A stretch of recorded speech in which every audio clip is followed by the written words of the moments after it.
No, we're going to cheers now. Oh, exactly. Oh, that's cute. Mm-hmm.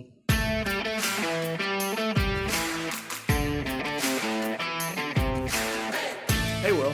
Hi, Greg. How are you? I'm good. Are you in the mood for nut butter? I'm always in the mood for nut butter. That, my friend, is the right way to go. The brand new edition of the Nutista Wheat Stout Nut Butter. We have a refrigerated, Right. thus Right. safe. Yeah. And grab a spoon. Let's see if we can do this. Man, yeah, this is not going to... I can't even see the spoon. I'm watching it. I got it. Oh, that was actually pretty good. Yeah. And so that is the room temperature version. Nice. Here, I'll... I'm just going to go ahead and eat that. yeah, go ahead. So Drew Curtis had this idea to make a beer that was kind of like a derby pie, which is a thing I don't know anything about because I don't follow horse racing and I don't live in Kentucky. But he said that the derby pie basically is what Wheat Stout is. Do you have a preference between the temperature range? We had a couple of nights ago, the outside of it was frozen, and I love that. And I ate it instead of ice cream. I've been hyping this on the internet a lot because depending on the temperature and the consistency of it, you can use it for all these different things, which is really rad. But I think this is probably my favorite way to do it. Is these pretzels, because the salt in the pretzel, and then if you've ever had like chocolate covered pretzels, that's kind of what it tastes like. Yeah.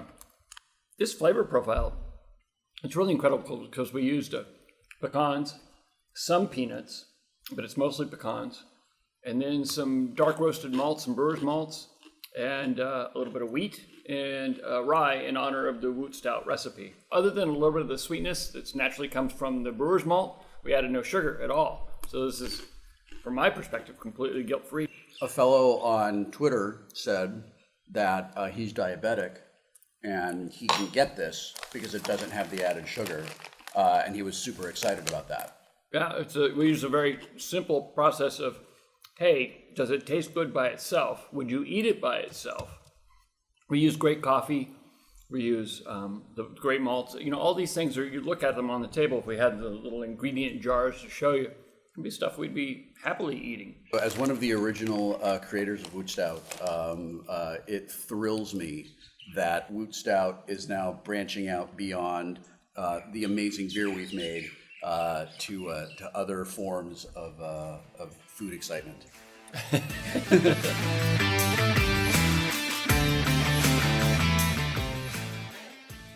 We were working on the flavor profile. The initial suggestion was to try a chocolate stout, but Stone had done one recently. Yeah. And so I was like, well, what about vanilla? And Greg's like, well, what else would go in there? And I was like, well, pecans and bourbon. Nice. And he's like, what are you describing? That sounds really specific.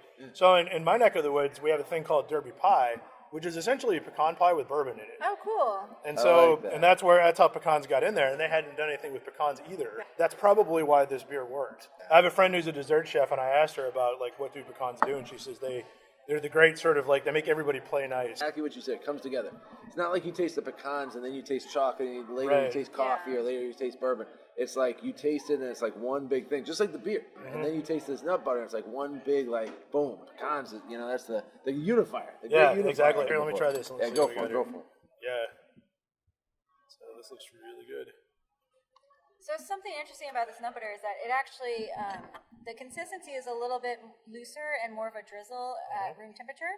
And then you can actually put it in the refrigerator and it turns into this awesome fudge-like consistency. Where that's cool. Yeah, you can scoop it like an ice cream. For after dinner? Oh, yeah. Like a lot of people, and I do the same thing. It's like you want something sweet, but you know, so you go in and you're like, you just grab it and take a couple spoonfuls and you're like, oh, it tastes great. I get the chocolate, I get everything I want. Hits that, hits that spot. I would describe it as sweet-ish.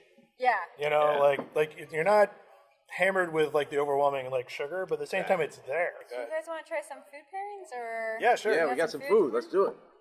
So these quail nuts are really awesome. I always you have to enunciate because otherwise you hear quail nuts. Oh my god. Yeah, it's really good. I don't know if you're getting this, but I think it kicked the heat up too. Yeah. It really does make it taste a little bit down. Thai-ish, but you can also tell that there's still like Wheat Stout flavors in the background. Yeah. I love it. That totally works.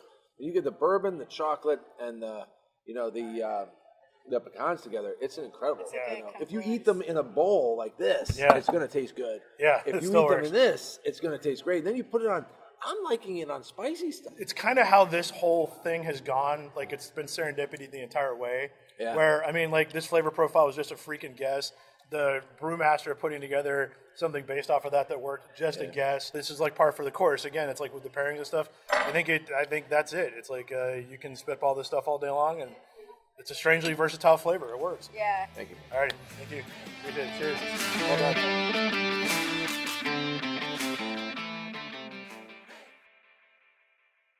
I've never been arrested while drinking, but tonight I had that nut butter.